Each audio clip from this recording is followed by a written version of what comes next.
Saludos cordiales muchachos, continuando con la asignatura de nefrología con la materia, vamos a ver el tema de enfermedad renal crónica.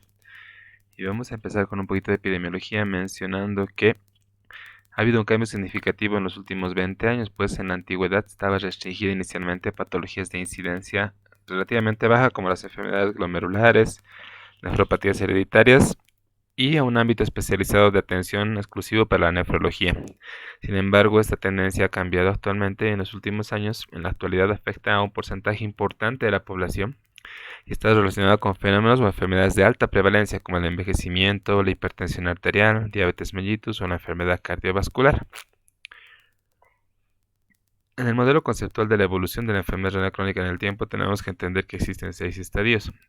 Desde un estadio normal, donde se tiene que hacer un screening para factores de riesgo de enfermedad renal crónica, hasta un riesgo aumentado, donde se debe reducir estos factores de riesgo, donde se hace el screening para la enfermedad y tenemos que tratar de hacer la prevención primaria a este nivel. Posteriormente tenemos un estadio de daño renal, donde se debe diagnosticar y hacer un tratamiento, tratar las condiciones comórbidas y tratar de enlentecer la progresión de la enfermedad. Aquí es donde se interviene como una prevención secundaria. Posteriormente se podrá ver una disminución de la tasa de filtración glomerular, donde tenemos que estimar la progresión, tratar las complicaciones y preparar para una posible terapia de reemplazo renal. Finalmente, avanzando hacia una insuficiencia renal, donde el paciente tendrá que ser sometido a un tipo de terapia de sustitución, sea por diálisis o a una preparación para un trasplante renal. Cualquiera de estas formas de presentación podrá tener complicaciones y estas a su vez podrán llevar a la muerte si es que el paciente no se hace una conducta adecuada. Por lo tanto, es un continuo de la enfermedad, si no es una condición única en la enfermedad renal crónica. Entonces, lo que nosotros vemos con mayor frecuencia? Lo que vemos es la punta del iceberg, que son a los pacientes que están con enfermedad renal crónica en estadio 5, en estadio o categoría G5.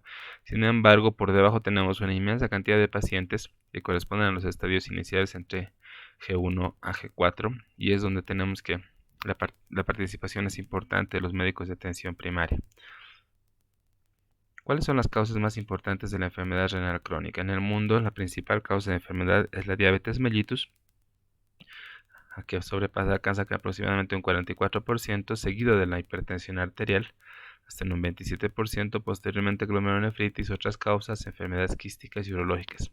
Entonces tenemos que tomar en cuenta que las principales causas de enfermedad renal crónica en el mundo, y también se replica en nuestro país, son la diabetes mellitus y la hipertensión arterial sistémica. Entonces, ha existido una gran cantidad de consensos, al igual que en la injuria renal aguda en la enfermedad renal crónica, desde el consenso de la CADOCI el año 2002, seguido de la CADOCI del 2004, donde se ha hecho un consenso junto con la hipertensión, la CADIGO del 2005, la reunión de la Sociedad Española y de la Sociedad de Medicina Familiar y Comunitaria del 2008, hasta finalmente llegar al último consenso de la CADIGO del 2013, donde se ha conciliado y se ha definido el diagnóstico de la enfermedad renal crónica como la presencia de alteraciones en la estructura o función renal durante al menos 3 meses y con implicaciones para la salud. Fuera de esto, tiene que haber un criterio laboratorial o un criterio de reducción de la filtración, donde está el marcador de daño renal, considerado como la reducción de filtrado glomerular por debajo de 60 ml minuto por 1.73 metros cuadrados. La duración mayor de 3 meses de alguna de estas alteraciones podrá constatarse de forma prospectiva, es decir, desde un primer control que hagamos hoy, aquí a 3 meses, pudiendo valorar que el paciente ha ido progresando su enfermedad renal, o bien inferirse de registros previos. Por ejemplo, en un paciente que haya podido acudir a consulta previamente y donde ya tenía una creatinina que estaba discretamente elevada, y en el control actual vemos mayor elevación y mayor desarrollo, por lo menos en el lapso de 3 meses. Entonces, existen marcadores de daño renal que ayudan a definir la enfermedad renal. El criterio temporal es la duración mayor de 3 meses. Los marcadores de daño renal que tienen que estar presentes son la albuminuria elevada, alteraciones en el sedimento urinario, llámese proteinuria, hematuria, cianurias, etc. Alteraciones electrolíticas o alteraciones de origen tubular, alteraciones estructurales histológicas, alteraciones estructurales en pruebas de imagen, y a la mano tenemos la facilidad de poder hacer una ecografía renal donde veríamos la característica estructural del riñón y finalmente pacientes que hayan sido sometidos a un trasplante renal. Y el criterio laboratorial sería la caída del filtrado glomerular menor a 60 ml por minuto, ¿no?, ajustado a 1.73 metros cuadrados. Entonces tendríamos que tener la temporalidad, los marcadores de daño renal y el valor del filtrado glomerular para los criterios diagnósticos de la enfermedad renal crónica. ¿Y por qué se considera que debe ser menor a 60 ml minuto? Porque ha habido evidencia científica que ha demostrado que existe mayor riesgo de mortalidad total, mortalidad cardiovascular, de progresión en la enfermedad renal crónica o de llegada a una enfermedad renal crónica estadio 5 y de fracaso renal agudo tanto en población general como en grupos de riesgo cardiovascular elevado, a partir de la disminución de los 60 ml por minuto. De igual forma, hay más riesgo de nefrotoxicidad por fármacos y de complicaciones metabólicas endocrinológicas que aumentan exponencialmente a partir de la disminución del filtrado glomerular en estas cifras.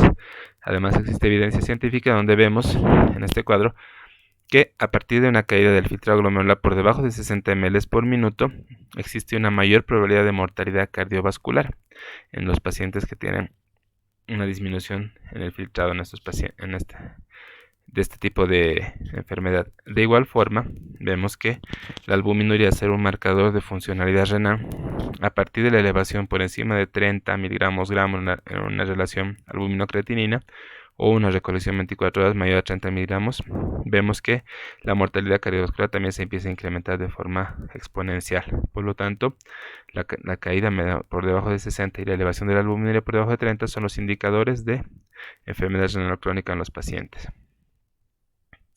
como vemos marcado en los círculos rojos.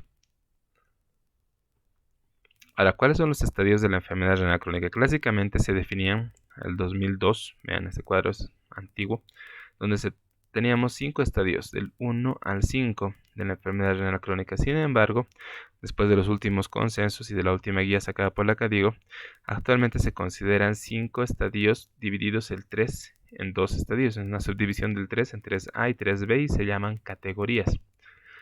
La categoría G1 corresponde a un filtrado glomerular mayor a 90 ml por minuto, donde la descripción es que está normal o elevado.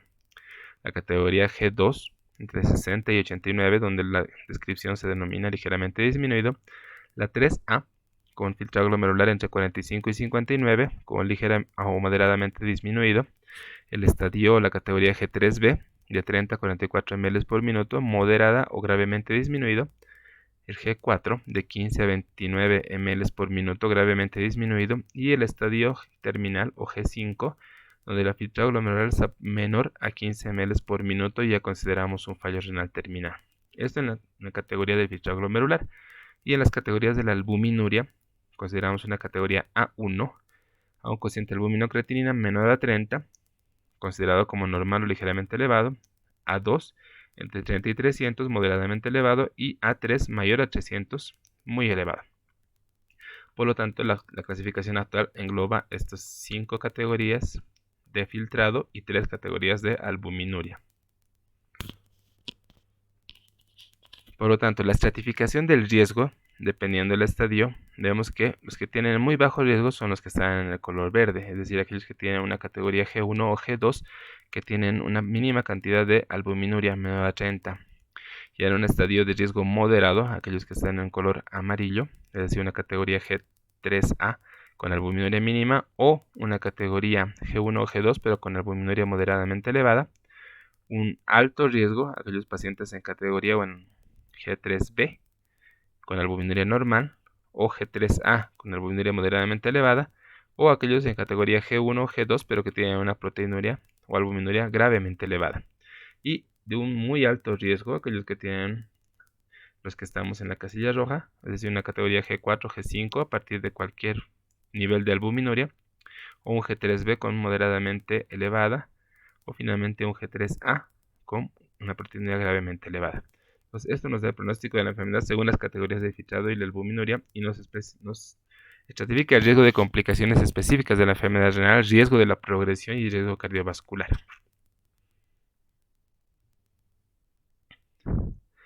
En este cuadro igualmente vemos que a partir de una disminución del filtrado glomerular menor a 60 ml por minuto, el riesgo o la mortalidad cardiovascular por cualquier causa se incrementa de forma importante y exponencial. La mortalidad por causa cardiovascular también a partir de la caída del 60 ml por minuto, y el riesgo de hospitalización o la incidencia de hospitalización también se va incrementando de forma importante. Por lo tanto, a partir de 60 ml minuto, vemos que esta probabilidad de hospitalización, mortalidad cardiovascular o mortalidad por cualquier causa siempre está en tendencia a aumentarse.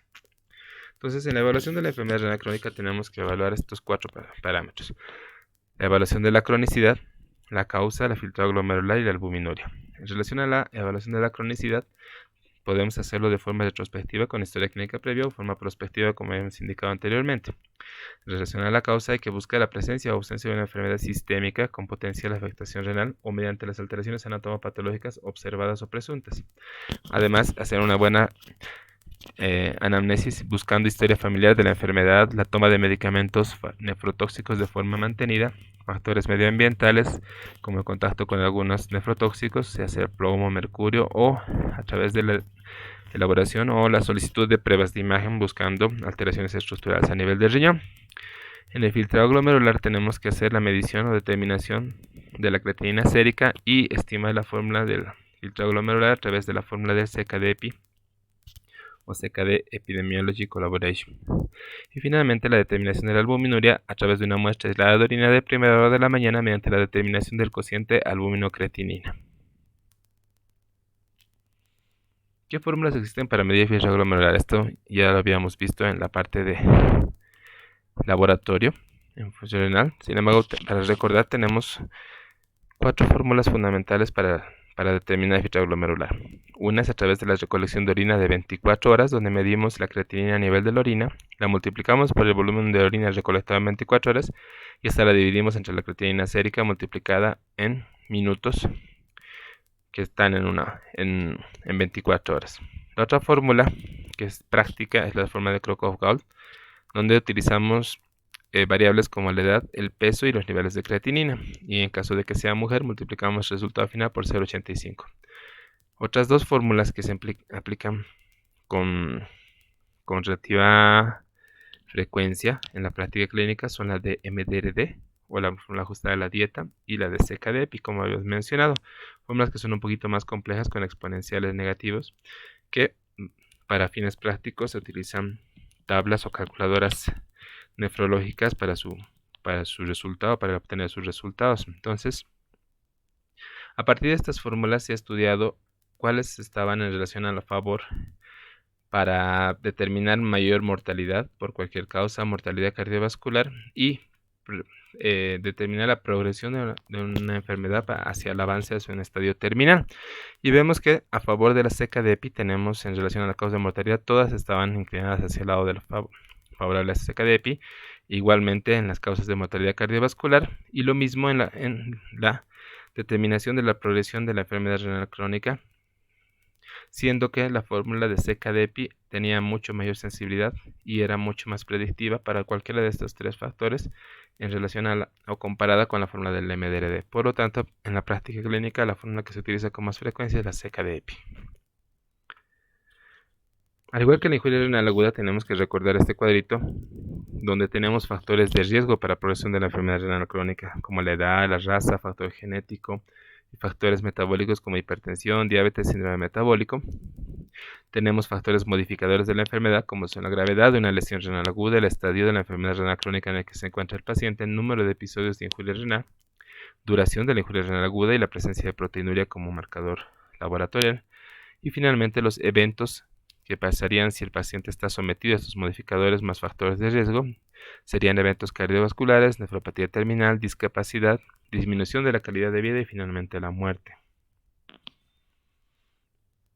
Entonces, para ser un poquito más precisos, estos factores de riesgo podemos dividirlos en factores de susceptibilidad, es decir, factores que incrementan la posibilidad de daño renal. Entre estos tenemos la edad avanzada, historia familiar de enfermedad renal crónica, masa renal disminuida, bajo peso al nacer, la raza negra y otras minorías étnicas, hipertensión arterial sistémica, diabetes mellitus, obesidad y un nivel socioeconómico bajo. Los factores iniciadores, es decir, que inician directamente el daño renal, tenemos las enfermedades autoinmunes, enfermedades infecciosas sistémicas, infecciones urinarias, litiasis renal, obstrucción de las vías urinarias bajas, fármacos nefrotóxicos, principalmente los antiinflamatorios no esteroideos, como hemos visto en el capítulo de nefritis tubular intersticial, la hipertensión y la diabetes, por descompensación de cualquiera de una de las dos, y dentro de los factores de progresión, es decir, que empeoran el daño renal y aceleran el deterioro de la función renal, tenemos la proteinuria persistente, hipertensión arterial mal controlada, diabetes mal controlada, el tabaquismo, la dislipidemia, la anemia, enfermedad cardiovascular asociada y la obesidad, como factores modificables, controlables, pero que si no se llegan a colocar un freno, un stop, van a empeorar el daño renal y aceleran el deterioro de la función renal. Y finalmente los factores del estadio final, que incrementan la morbimortalidad en situación de fallo renal. Una dosis baja de diálisis, o sea, un KTB, que es el indicador de la dosis de diálisis bajo, un acceso vascular temporal para diálisis, la anemia no controlada, no corregida, hipoalbuminemia y derivación tardía al nefrólogo. Entonces, cualquiera de estos factores van a hacer que el paciente inicie, estabilice, o sea susceptible, inicie, progrese su enfermedad y se pueda morir con mayor posibilidad, ya estando en una terapia de reemplazo renal.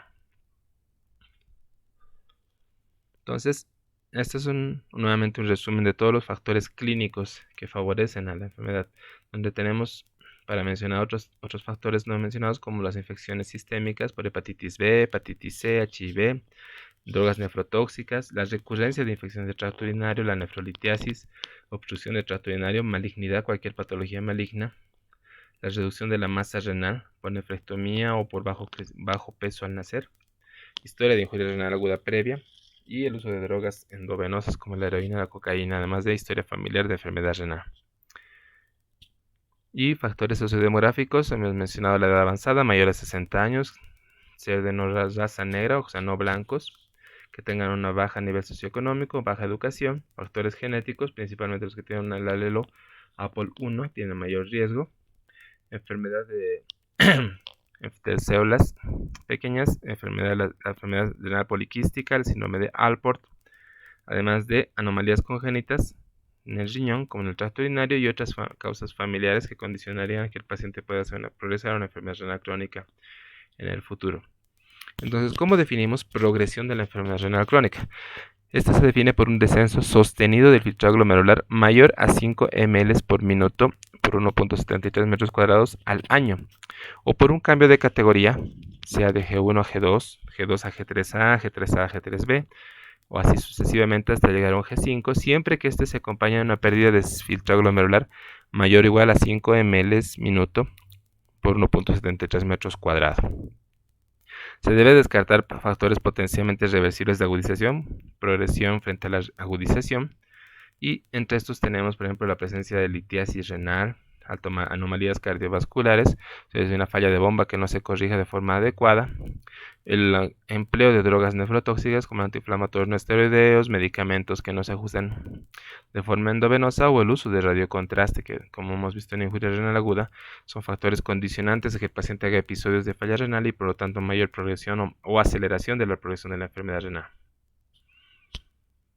¿Qué factores entonces tenemos de progresión? La etiología de la enfermedad renal crónica, muy importante, diabetes, hipertensión, la edad avanzada, el sexo, la raza, el consumo elevado de tabaco, la obesidad, hipertensión, hiperglicemia sostenida, dislipidemia, enfermedad cardiovascular previa y la exposición a agentes nefrotóxicos. Todos estos factores de progresión, si se dan cuenta, en algún momento podrían ser controlados.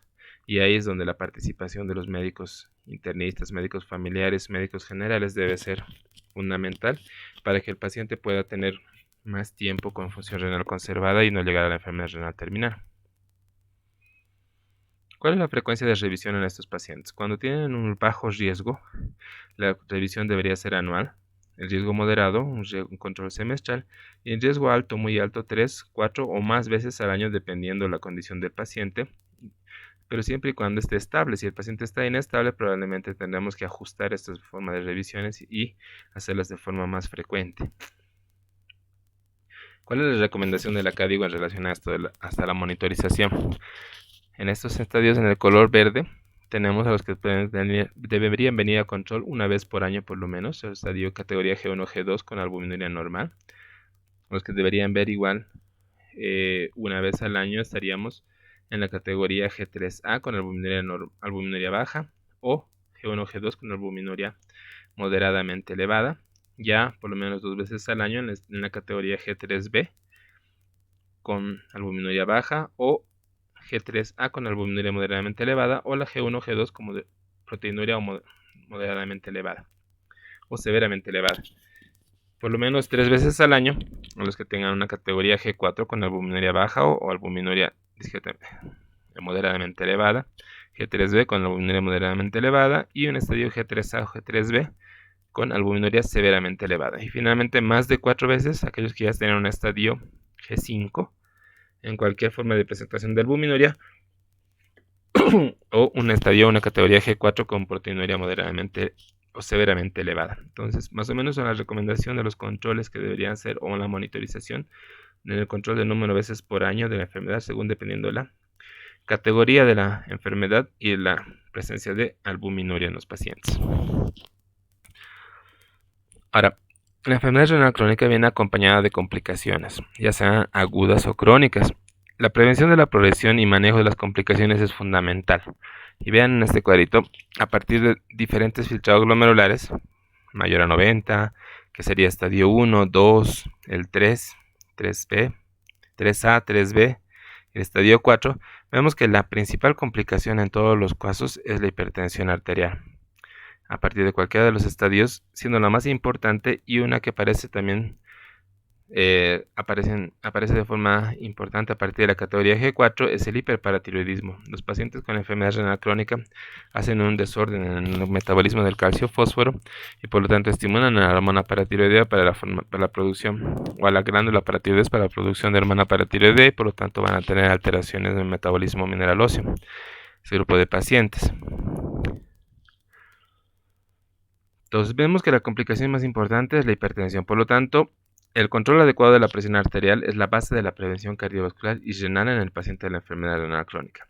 Recordando la clase de hipertensión arterial, nuestro objetivo de presión en no diabéticos y en diabéticos con albuminuria baja, menor a 30, debe ser una presión arterial menor a 140/90. Y en pacientes que no sean diabéticos y en diabéticos con cociente albúmina-creatinina mayor a 30, es decir, que ya tengan una albuminuria significativa, nuestro objetivo debe ser de 130/80, individualizando en pacientes ancianos o con mucha comorbilidad cardiovascular y precaución en pacientes con hipotensión ortostática para evitar complicaciones debidas hasta su condición. ¿Cuáles son los tratamientos? Que también es un recordatorio de la clase de hipertensión.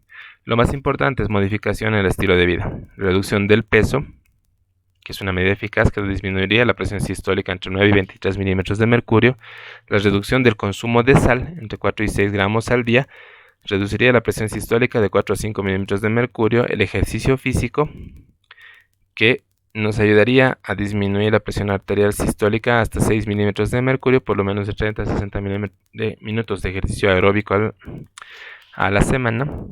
Y otras, la restricción del consumo de alcohol, del tabaco y además en el paciente con enfermedad no suplementar potasio, magnesio o ácidos grasos. El tratamiento farmacológico de elección. En los pacientes será necesario utilizar más de un fármaco antihipertensivo para controlar la presión arterial en la mayoría de los casos. Nuestra primera opción, según recomendaciones de la AJA, de la CADIGO, de todas las guías, es el empleo de un INJECA o un ARA2. Tanto en pacientes no diabéticos con cociente albúmina de 30 a 300 o en diabéticos no diabéticos con cociente albúmina mayor a 300, siendo una recomendación B en este grupo de pacientes. Y cualquier fármaco se podría utilizar en pacientes que tengan un cociente albúmina creatinina menor a 30, es decir, que no hayan proteinuria. Cualquier medicamento que pueda controlar la presión arterial estaría bien indicado en estos pacientes. El control nutricional. Debemos evitar o reducir la obesidad en nuestros pacientes. Además, reducir el consumo de sal, disminuir la cantidad de ingesta proteica de 0,8 gramos kilogramo peso día de proteínas de alto valor biológico, principalmente a partir de una caída de filtrado glomerular menor a 30 ml por minuto, En los diabéticos, buscar una hemoglobina glicosilada menor a 100, salvo en casos muy frágiles o ancianos, donde podemos ser un poquito más permisivos con la hemoglobina glicosilada. Evitar la hiperuricemia, que es un factor de riesgo cardiovascular independiente. La anemia, o sea, la hemoglobina debe estar siempre por encima de 11.5. Se debe hacer un estudio de ferrocinética completo en estos pacientes, determinando reticulocitos, ferritina, porcentaje o índice de saturación de transferrina, además de la vitamina D, vitamina B12 y folato. Entonces en este cuadrito vemos que el test de evaluación de la anemia es la hemoglobina, y por lo tanto el manejo en estos pacientes se debería hacer tratando de corregir las deficiencias que encontremos, sea deficiencia de hierro, vitamina D12, folato, o buscando sangrados ocultos en el paciente. Se debe considerar la suplementación con hierro, además de la administración de eritropoyetina o agentes de estimulación de formación de hemoglobina a partir de hemoglobinas por debajo de 10 gramos de cilitro. En relación al metabolismo mineral óseo, nuestros test de evaluación será la determinación de calcio sérico, fósforo, hormona paratiroidea y la vitamina D3 o la 25-hidroxivitamina D. En el manejo de estos pacientes con alteración se debe considerar quelantes de fósforo, terapia quelante sea con acetato de calcio, sevelamer, ambos tenemos en el mercado, o quelantes basados en hierro, además de la suplementación de vitamina D, que también es una forma de manejo en estos pacientes. En la hipercalemia se controlará el potasio sérico y se debe indicar una dieta baja en potasio, corregir la hiperglicemia y acidosis y considerar quelantes de potasio en caso necesario. En la acidosis metabólica, determinación del bicarbonato sérico a través de una gasometría, y podríamos suplementar bicarbonato oral, por ejemplo como bicarbonato de sodio en forma de bebidas ácidas, o citrato de sodio con citrato ácido en pacientes que tengan valores persistentemente por debajo de 22 milimoles litro. Y finalmente, enfermedad cardiovascular a través de la determinación de un lipidograma, un panel de lípidos, buscando tratar de una dosis baja o moderada de estatinas en pacientes que tengan más de 50 años y con enfermedad renal crónica. Además, la terapia en pacientes entre 18 y 49 años con enfermedad cardíaca, pero que tengan una enfermedad arterial coronaria, diabetes, un antecedente a una ACV, un stroke isquémico reciente o un alto riesgo de infarto de miocardio o mortalidad cardiovascular. Es decir, tenemos que tratar de corregir todas las complicaciones que van a tener los pacientes, y estas serán la frecuencia de la repetición de los exámenes, que variarán dependiendo del centro. Sin embargo, nuestro manejo tiene que estar en base a estos parámetros que les estoy mencionando aquí. En relación al trastorno mineral óseo, tenemos que hacer la determinación del calcidiol, cuyo valor recomendado es medio de 30 nanogramos de ml, el calcio entre 8.4 y 9.5, tolerado hasta 10 miligramos de cilitro, el fósforo en valor normal de 2.5 a 4.5 y la hormona paratiroidea intacta en un estadio, una categoría G3 entre 35 y 70, y a partir del G4 y G5 de 70 a 110 picogramos por ml. En los pacientes que tengan desorden del fósforo, que es una de las principales complicaciones de la enfermedad renal crónica, la hiperfosfatemia, y está indicado como un marcador de mortalidad y morbimortalidad en pacientes con enfermedad renal crónica avanzada, tenemos esta serie de medicamentos como el hidróxido de aluminio, que se utilizaba en la antigüedad a dosis de 1425 a 2.85 gramos por día, el citrato de calcio de 1.5 a 3 gramos día, el carbonato de magnesio, el acetato de calcio y magnesio, carbonato en combinación, el carbonato de calcio, el acetato de calcio, dosis de 3 a 6 gramos día, el carbonato de lantano de 3 gramos día, el hidróxido de sevelamer y el carbonato de sevelamer de 4.8 a 9.6 gramos día. ¿Cuál es el hecho fundamental? Vean que los costos varían bastante, desde los más económicos, en el ranking de costos, que era el hidróxido de aluminio que se utilizaba en la antigüedad, hasta los medicamentos más costosos que son el sevelamer. En el seguro cubre a los pacientes con carbonato de calcio y es lo que tenemos de disponibilidad para utilización y tiene una buena evidencia en los pacientes. Reduce el fosfato y evita, además favorece la elevación del calcio en pacientes que tengan hipocalcemia. Por lo tanto, se debe utilizar estos quelantes en pacientes que tengan niveles normales de calcio. Si el paciente tiene una hipercalcemia, que es una de las complicaciones también esperadas en enfermedades avanzadas, no podríamos utilizar ninguna fórmula que tenga contenido de calcio en su composición, Por lo tanto, en este grupo de pacientes se debe utilizar fórmulas o quelantes de calcio o quelantes de fósforo, perdón, no cálcicos. Y entre los que tenemos en el mercado aquí es el carbonato y el hidróxido de sevelamer. Son un poco más costosos, pero es lo que estaría indicado en estos pacientes. Una cosa importante antes de pasar es que los quelantes de fósforo siempre se deben administrar con los alimentos en el momento de la comida para evitar que el alimento que está contenido con fósforo se absorba y por lo tanto no suba los niveles a nivel de la sangre.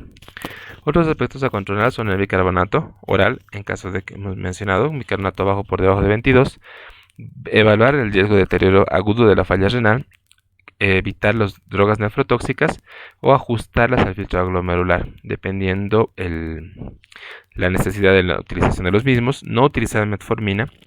Si la clearance está por debajo de 45, actualmente se puede considerar hasta 30 ml por minuto todavía. El uso de contrastes radiológicos debería ser de osmolaridad mínima, la mínima dosis posible, y suspender en caso de que el paciente se pueda evitar o suspender otros nefrotóxicos. Hidratación al paciente con solución fisiológica 0,9. No utilizar preparados orales con fosfatos para la preparación intestinal en estudios de la vía digestiva en pacientes con filtrado menor a 60 ml minutos. Deben recibir vacunaciones de gripe todos los pacientes menores con filtrado menor a 60, la antineumocócica en filtrados menor a 30 y la de hepatitis B con filtrados menor a 30 ml por minuto. ¿Cuándo debemos derivar a un paciente al especialista? Cuando hay un deterioro agudo de la función renal, cuando el paciente ya está en una categoría G4, es decir, una filtrado glomerular menor a 30 ml por minuto, cuando hay una albuminuria significativa y sostenida, es decir, un cociente de albúmina creatinina mayor a 300 miligramos gramo, que equivaldría a una proteinuria mayor a 500 miligramos en 24 horas, cuando hay una progresión de la enfermedad renal crónica, es decir, un descenso sostenido mayor a 5 ml minuto al año o por cambio de categoría, siempre que se acompañe de la pérdida mayor o igual a 5 ml minuto, una microhematuria no justificada por otras causas con un sedimento que tenga más de 20 hematías por campo, sobre todo en caso de cilindros hemáticos, que indicarían que la hematuria es glomerular, la hipertensión resistente no controlada con combinación de 3 fármacos, incluido un diurético, alteraciones persistentes del potasio sérico, especialmente con hipercalemia que no se puede controlar con medicación, nefrolitesis recurrente y enfermedad renal hereditaria. Entonces, todos estos son indicativos de derivación temprana al médico especialista en nefrología. Las recomendaciones sobre derivación con enfermedad al especialista según las categorías y la periodicidad de la monitorización analítica. Vean que todos los pacientes que tengan proteinuria en mayor a 300 sostenida en el tiempo deben ser derivados al especialista.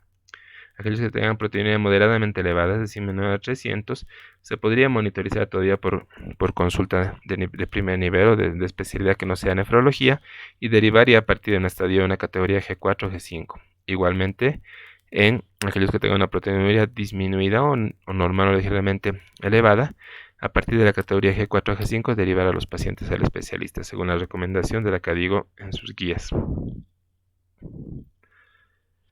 Finalmente, ¿qué cosas son importantes las reglas de oro para mantener riñones sanos? Mantente en forma activa, disminuiría la obesidad, disminuiría la resistencia a la insulina, favorecería el estado proinflamatorio de estos pacientes, llevar un control regular de los niveles de glucosa en sangre, evitando hiperglicemia, monitorizar la presión arterial para tratar de llevar a niveles óptimos de la presión, alimentarse sanamente, cuidar el peso, beber agua. A los pacientes o las personas con enfermedad renal tienen que estar acostumbradas a beber líquidos, no fumar, no automedicarse y revisar la función renal si son diabéticos, hipertensos, obesos o con algún familiar que tenga una enfermedad renal. Reglas básicas para el control o para el ajuste de la enfermedad de los pacientes que están predispuestos a hacer enfermedad renal crónica.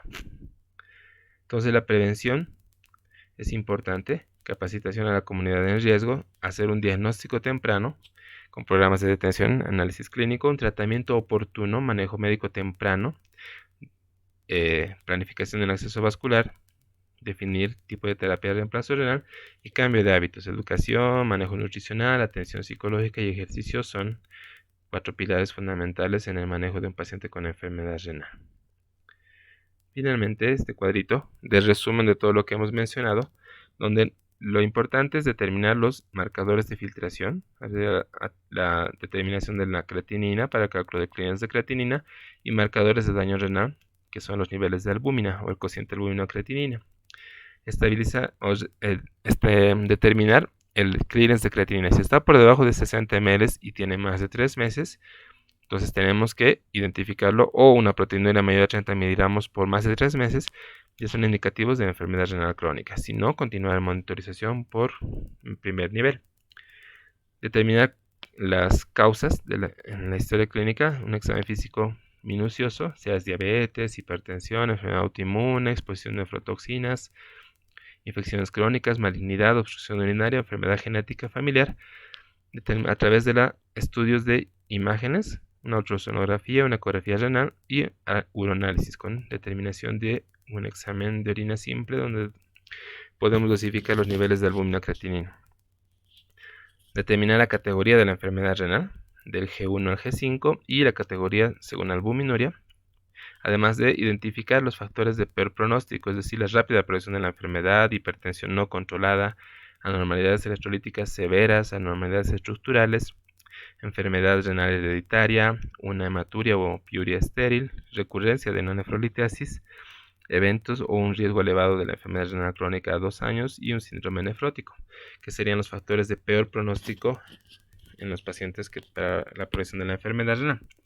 Si estos progresan a una categoría G4, G5 o A3, sí o sí deben ser consideradas la referencia del especialista. Si no, podemos todavía continuar en monitorización y manejo de forma en primer nivel o en atención de especialidades que no corresponden a la nefrología. Gracias por su atención, chicos.